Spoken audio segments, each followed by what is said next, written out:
ทรงปั้นหยาอนุสารสุนทรมีลักษณะเป็นเรือนไม้ขนาดใหญ่จำนวน2 ชั้น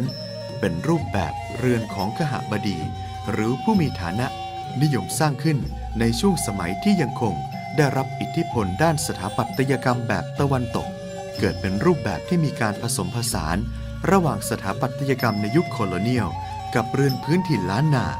จึงมีหลังคาทรงปั้นหยาเหลื่อมซ้อนกันอย่างลงตัวผสมผสานกับหลังคาทรงจั่ว